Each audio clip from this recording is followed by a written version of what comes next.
So, ayun mga paps, bale, ito nga, naputulan tayo ng footrest. So, gawa nung natumba kasi tayo nung nakaraan. I-share ko lang dito sa video na to kung paano ako magpalit ng footrest. Actually, madali lang naman siya. So, baka maikli lang tong video na to. Buti nga, nakuha pa natin to. So, ito na lang yung papalitan natin. Tapos, ililipat na lang natin tong goma dun sa bago. So, ito yung nabili natin na part, ayan.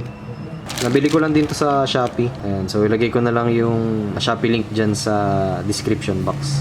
Kalasin muna natin to. So yun, tatanggalin lang natin tong lock na to. Actually ano na to eh, hindi na to yung original na lock. Nag-improvise na lang ako ng lock nito kasi nawala na to nung dati. Nawala ata o naputol ko ata, parang gano'n.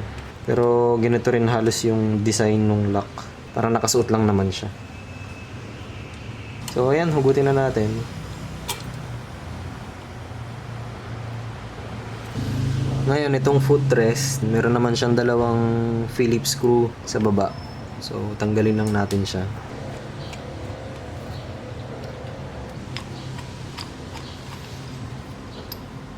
So, ayan. Tanggalan natin yung dalawang screw. Ayan. Medyo madumi na rin, ano? Ito yung papalitan natin. Bale, ito yung ikakabit natin dun sa bago. Since okay pa naman to. Kapal pa naman eh. Lilinisan na lang din natin. Ayan, tapos ito, linisan na lang din natin to. Kita nyo, nabakbak na yung pintura dito. Ito na kasi inaapakan ko eh. Ayan, punasan na rin natin to. Ayan, malinis-linis na. Next, lihain lang natin to ng kaunti. Itong pin. Yung pinong liha. Ayan. Itong spring. I-steel brush lang natin para malinis. Siyempre yung mga screw din, yan, steel brush na rin natin. So yun, malinis na yung mga pin tsaka screw natin tsaka yung spring. Pwede na natin ikabit. Bale, ito mga paps, nabili natin ng 235. Ayan, sa Shopee. Left na side pag nakasakay ka. Sa mga magtatanong naman kung ito, for example, nawala yung ganito nila or nasira na, meron naman din available sa Shopee worth 130 pesos ata. So, ayun, i-check nyo na lang yung Shopee link dyan sa description box. So, sige, ikabit na natin to dito.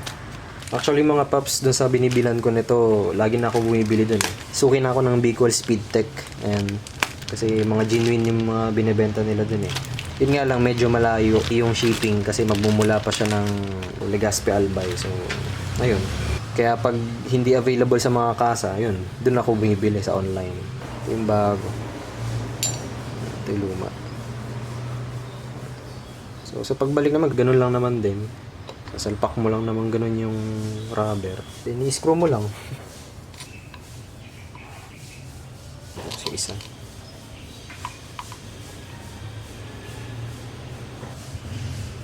Ayan na naman yung nakalagay sa ilalim. Sige, salpak na natin to. So, yun mga paps, bali, nakita ko bago ko ibalik. May mga kalawang pala tayo dito, ano. So, lagyan lang natin to ng turco. Tapos, sprayan natin ng black, ng flat black. Lagyan lang natin ng rust converter. Sayang naman din kasi nabakwas na natin. Yan, so, ibabad lang natin ng mga ilang minuto, then, sprayan natin maya-maya. So, ayan. Sprayan na natin. Flat black.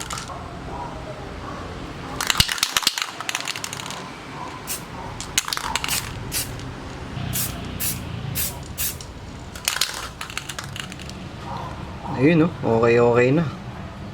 So, yun mga paps, napinturahan na natin to. Ikabit na natin tong footrest. Tsaka, syempre, huwag natin kalimutan tong spring. Ganyan yung orientation niya. So, medyo matigas-tigas lang siya, pero yan. Dapat malambot lang to eh. Siyempre, tumba yung nangyari sa atin, kaya medyo nabaliko yung to bracket. So, pag tumama na yung butas, siyempre, balik na natin tong pin.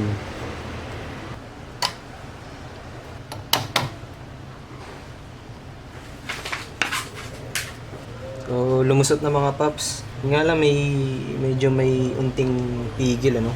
Dapat may play to. Pero siguro hindi naman siya big deal sa akin. Kasi nga, dahil may mga history na tayo ng tumba, malamang-lamang na UP siguro tong bracket ng footrest natin. Siguro katagalan, luluwag din yan. Ayan. So, sige, ilagay na natin yung lock.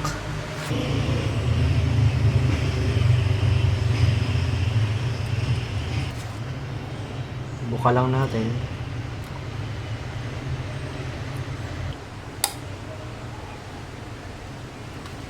Ayan. Okay na mga paps.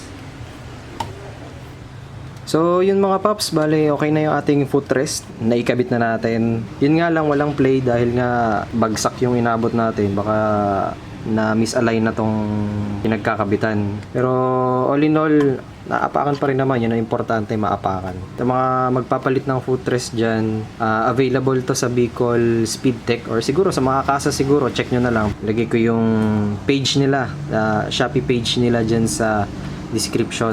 Yung wala lang ata sa kanila itong panlock sa ilalim. Pero yun nga, pwede naman diskartehan. Sana nakatulong tong video mga paps. At yun nga, shinare ko lang naman tong paglagay natin ng footrest. So yun, ride safe sa lahat. Salamat sa panonood. The Boys TV, signing out.